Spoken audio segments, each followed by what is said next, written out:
we pass down this tribal knowledge that we have or things that people need to know? Well, here's a step one. If you are an executive and you know some area really well, first of all, you have to determine what that area is and what wisdom you need to pass down to your team. Find out that area and then think about when you were most successful in that area. Let's say you run a marketing team and you were really successful at generating demand in the area of small to medium business, and it was, let's say, 3 years ago. Now, market may be different, but that doesn't mean that there weren't things that you did that were successful in that area. So think about that time, think about that era, think about that market, think about what you did that was successful that created a rise in demand. That's just one example. This is the Being Coachable podcast with your host, Jill Chappie. Get ready to challenge your assumptions, expand your thinking, and walk away with concrete steps to help you level up your leadership, business acumen, and personal growth. It's time to get coachable. Hello and welcome to the Being Coachable podcast. This is episode 5 of Being Coachable, and today we are talking about being overworked. Now, I know that has never happened to any of you, but if you know somebody who's been overworked, or maybe perhaps you've been overworked at occasional moments, then you will get a lot of information that you can use from this podcast. So the reason why I came up with this topic is I found that a lot of the executives that I work with are overworked, and so they needed this topic. All right, so my name is Jill Chappie, and this is the Being Coachable podcast. Again, this is episode 5 about being overworked. So today we are talking about passing down wisdom in your team, about tribal knowledge, and about things people need to know on your team and what you haven't yet passed down. So as I was preparing to create a course, which will be released soon, what I discovered was that many of the executives that I worked with had this problem of having teams where the teams didn't know how to execute on the things that the executive wanted them to execute on. Now, beyond that, there are specific things that occur in any company where the executive has to pass down very specific knowledge of how things work in that exact company. So not just how do we do things broadly in marketing, but how do we do things in company X with regard to marketing? So today we're going to talk about passing down this wisdom and this tribal knowledge that will make it easier to run your team. Again, my name is Jill Chappie. I've been an executive coach for 24 years, and the wisdom and knowledge that I'm going to give you today is hard-won and long experienced. So since I've been working mostly with technology companies and in SaaS companies and with executives in those companies, most of this information will apply to those types of teams, but if you're in any type of business team, this applies to you. So as we talk about passing down wisdom in your team, I want to talk about the most important reason why you would want to pass down this wisdom in your team. And what do I mean by wisdom? I mean what you know about your role, what you know about the company, what you know about being successful. So like I said, when I started creating my course for executives, what I discovered is that executives are overworked because they tend to be doing things that they've done for a really long time successfully, instead of taking that knowledge, that wisdom that they have about that particular area and passing it down to someone in their team so that person in the team can execute on it. This is a much easier way to become less overworked. So how do we pass down this tribal knowledge that we have or things that people need to know? Well, here's a step one. If you are an executive and you know some area really well, first of all, you have to determine what that area is and what wisdom you need to pass down to your team. Find out that area and then think about when you were most successful in that area. Let's say you run a marketing team and you were really successful at generating demand in the area of small to medium business, and it was, let's say, 3 years ago. Now, market may be different, but that doesn't mean that there weren't things that you did that were successful in that area. So think about that time, think about that era, think about that market, think about what you did that was successful that created a rise in demand. That's just one example. Could be in the area of finance. Let's say you run finance, you run an accounting division, and your most successful time was when you worked for a particular leader and you had a certain process in place. Great. Figure out what that process is, what you did with your team, and what really worked at that time, and that's what we're going to grab a hold of for your wisdom, okay? So these are things people need to know on your team. They are best practices, but not just best practices that exist industry-wide, but also best practices that specifically apply to you and your company. Now, what's the purpose of this? Why am I passing down this wisdom? And also I'm going to talk about why sometimes people get worried about passing down wisdom. But basically it's to de-stress you and to start to take the workload off of you. Now, a lot of people feel like I'm the only one who can do this the best way. Only I can do this, and no one else can replicate my actions. Well, if that's the case, then you're going to die overworked because we have to figure out how we can pass down at least some pieces of what you do to your team. This is how you scale, and this is how you elevate, and this is how you eventually, which I know many of you want to do, become successful and then retire, right? So, and even when we talk about retirement, there are certain things that you are going to have to pass along, even for that, even to members of your family, for example, so that you can retire and take things off your plate. But that's to make more time for things that you want to do. And if you're a pickleball player or you're a soccer player or you just love to walk or golf or whatever it is that you want to do in retirement, how are you ever going to make time for it unless you handle these things that have to be passed down that are currently being done by you? Okay, so this benefit to you of passing down your wisdom is to reduce your workload, reduce your stress. All right, so let's talk about the key things about wisdom and best practices. So number one, wisdom, which is the best practices, the knowledge, all of the key things that you know, this is what creates the culture in your team. So if you manage a team, no matter how large it is, the culture of that team comes from the wisdom afloat in that team. So think about that for a minute. Most people think, oh, I create my mission, my vision, my values. That's what creates the culture in my team. No, I hate to tell you. It's actually the best practices, the wisdom afloat in your team that creates the culture itself. That's true in a society as well, or in your family, but you've got to get this wisdom going in your team. So think about what wisdom you want to have afloat in your team, what wisdom you want to have replicated in your team, and then be intentional about it. So that's what creates the culture in your team. Number two, wisdom is what your team needs to hear from you. I cannot tell you the number of times I hear from team members that the executive on the team does not pass down what's going on at upper levels. They don't talk about it enough. Whatever amount you're communicating, it's not enough. People need to hear it more. They need to see more of you. What's the one thing people always want more of with an executive? They want more of your time, more of your face time specifically. And I mean seeing your face. If in person, that's even better, right? You know how it is when executives travel to other locations where they haven't been in a while. It's like they're a local celebrity.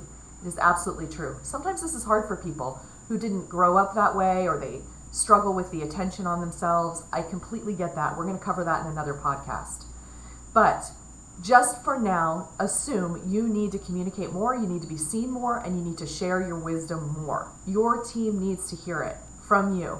Sometimes people think, but I'm not that successful or I'm not that amazing. You're running this team, aren't you?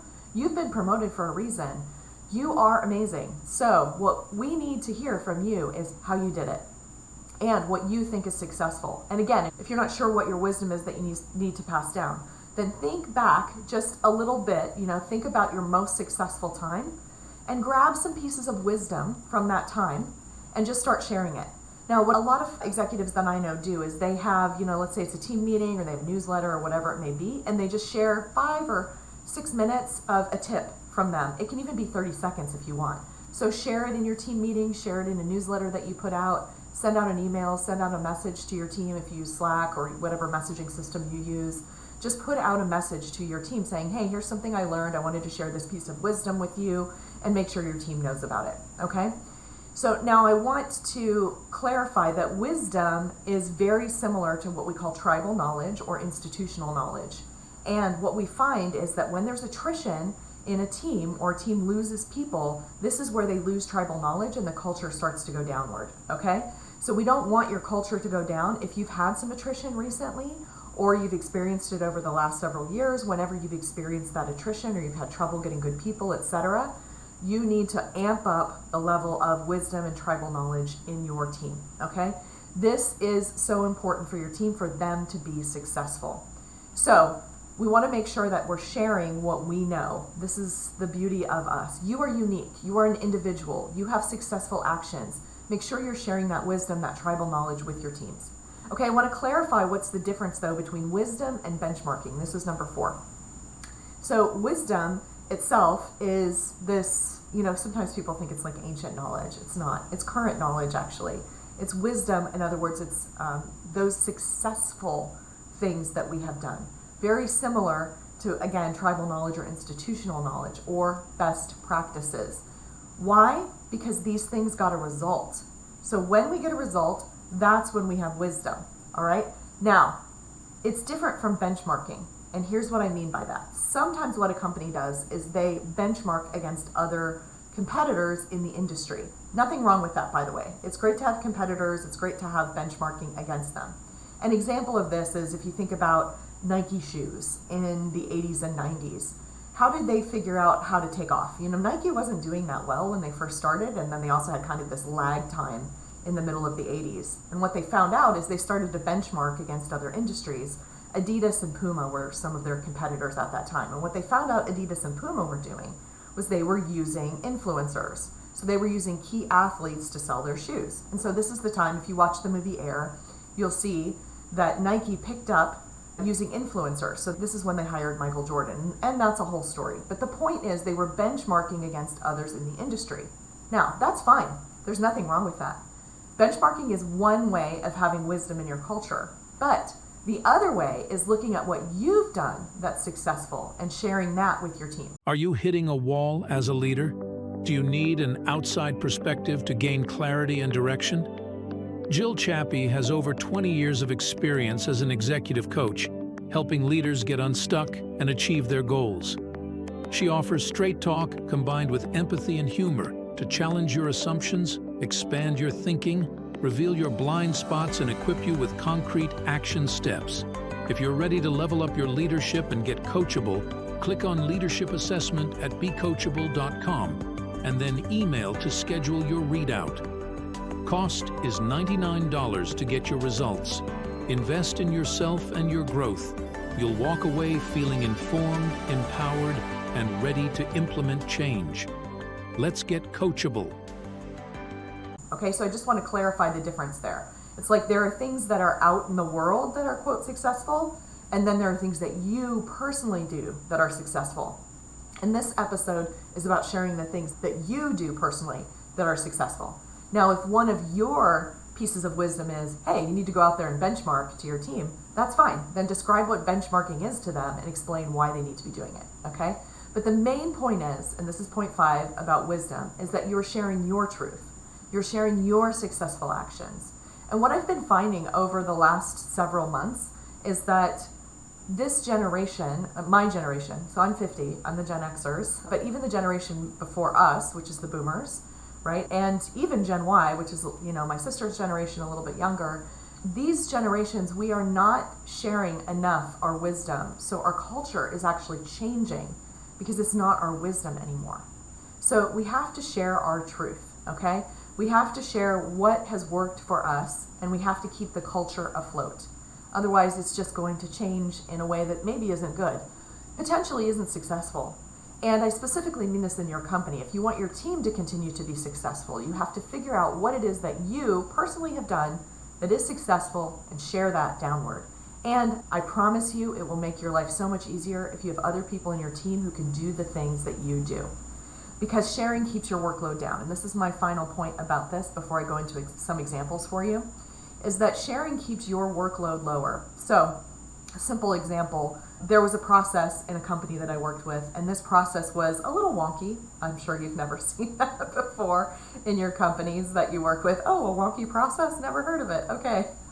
But yes, it was a little wonky, this process, and it involved knowing a particular person. So this person, on this process, you would have to get in touch with this person and get this person to kind of flip a manual switch in the process and then keep it rolling. And this executive over this team knew exactly how to do this, had a great relationship with this person, and therefore was stuck continually manually doing this process for the entire team. Doesn't matter what the process is. You probably get it. You've got some processes that are a little bit too manual, and maybe they involve a person too much. That's an example of an area where you've got to pass this knowledge down. So what this executive did, because it was starting to take up a couple hours a week, which might not seem like a lot, but it's a lot. And if you scale the team and you double the team in size, for example, now we're talking about maybe even 5 or 6 or 7 or 8 hours a week. of doing this dumb manual process, right? So what this executive did is they passed down the knowledge to another person. This person was their eventual successor. This is where we plan for succession, or what's called succession planning. Who would be somebody who could take your role if you won the lottery, or we always say got hit by a bus, but let's not think about getting hit by a bus. Let's think about winning the lottery.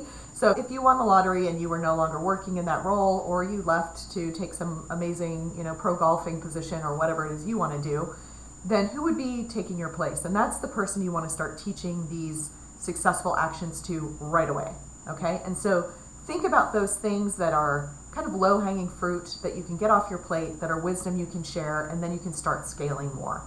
So the key theme of this, which I'll cover in another podcast as well, we're going to talk much more about it, but it's called elevate and delegate. So you're elevating yourself and you're delegating those things which are repetitive, which are wisdom that can be shared, and this is going to take your workload down so you can focus more on things you want to be focusing on. And again, elevate, do those fun things. Okay, so I want to give you an example of a case study, let's say, of somebody who has done this, who started sharing wisdom. And this is a person who earlier on in his career had the reputation of being, we'll say, not a friendly person to work with. So what he learned over time, and I'm specifically going to talk about influencing, and this is up, down, and across. So what he learned over time was about influencing people above him and people across from him, his peers, and then people below as well. And so he learned some interesting things. One is that when you influence upward or across, these are actually different ways of approaching the problem. So influencing up, he needed to bring things like a strategic viewpoint, he needed to bring an executive summary, and he had a specific type of executive he was managing up to, so he had to know that person's style and what they wanted to hear. It was very devil's advocate kind of style. So he had to have his debate skills ready to go. All right, so that's influencing up. Then influencing across was very different because he had to build relationships. He had to get to the point where it's like a little bit more, you scratch my back, I'll scratch yours. So the influence piece was really heavy on influencing his peers. So that's across into other functions, working collaboratively, understanding that mindset is very different than managing up and presenting a business case to somebody, right? So influencing across, different from managing up. Then he realized, because he finally got those two under control, but he realized his way of being downward into his team, his management of his team, was not exactly right either. So he had to work on that one too. So how do I manage my team in a better way where my personality, my style works better for managing downward? So he would actually switch styles depending on if he was talking to someone across, talking to someone upward, or talking to his team downward. So long story short, he learned all of this about himself. And then the next thing he had to do is he had to share this knowledge or this wisdom with his team. So when he learned to influence better, what he did was he did a short briefing with his team, and he covered how to manage up, how to manage across, and how to manage down in that specific company with his team. So he did these short little educational segments. None of them were very long, I think 10 minutes each roughly, maybe even 8. And he just did these with his team to share his knowledge about how you have to change the way you operate based on whether you're going up, across, or down. So I hope that makes sense to you. That's a sharing of knowledge that he did. Okay, my second story for you is a CMO who had to work with a team of very young people. So it was like there was a large gap in knowledge and experience between where he was. He'd been in the field for 27 years, and most of his team had been in marketing for less than 5 years, okay? So huge generational gap, huge market gap, the things he had seen in marketing, and the changes in marketing from moving to what I'll call analog to digital marketing. Everything changed. Marketing analytics were completely different over the course of his career. And here he was dealing with people who were very young in marketing and had only seen this kind of end piece of how marketing is. So he thought about, at first he was actually worried, do I have any value to add to them? Because they're actually educated on things that are up and coming, more so than I am. I've been around, I'm kind of an old dog, can you teach me new tricks type of thing. But what he realized was there were pieces he had learned along the way, kind of, in this historical view of his role. There were things he had learned along the way that he realized he could pass down to the team and make their lives easier and keep history from repeating itself in a bad way, but also get history to repeat itself in a good way. So He took a look at all of his successful actions along that 27 years and decided to pick out a few things that he was going to share down to his team. And one of the main ones was that you can market all you want out to the market, have amazing stats, your marketing analytics are awesome, everything's great. If your CEO doesn't like it, or your board doesn't like it, or internal stakeholders don't like it, guess what? You still have a problem. So one of the pieces of wisdom he shared with the team was how to find out what your internal stakeholders want and make sure you deliver to them as well. So, long story short, wisdom is unique to you, and it is unique to your team, it is unique to your experience, and you always have something you can share.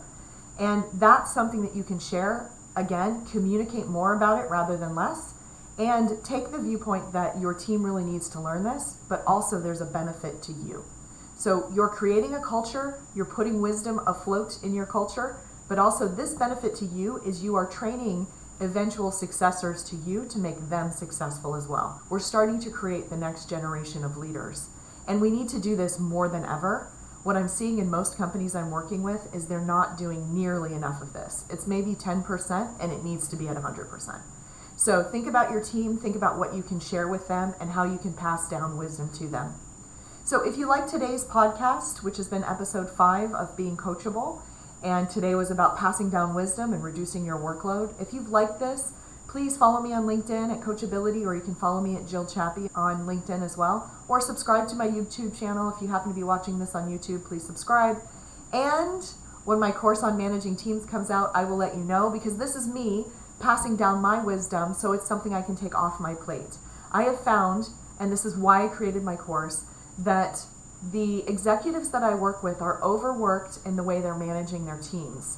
And if their teams had a higher level of skill, they would be able to pass down more things, delegate more things, elevate themselves, and their lives would be smoother and easier.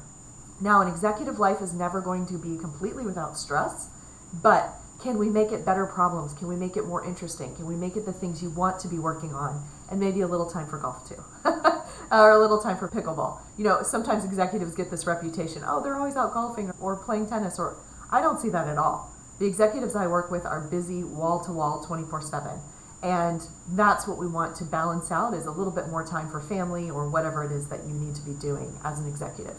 So when my course for teams comes out, I will definitely let you know. It will be all over my social media, and I look forward to talking with you at that time and getting your feedback on my new course. So thank you for watching this episode of the podcast. Again, my name is Jill Chappie, and see you next time. Thanks for tuning in to the Being Coachable podcast.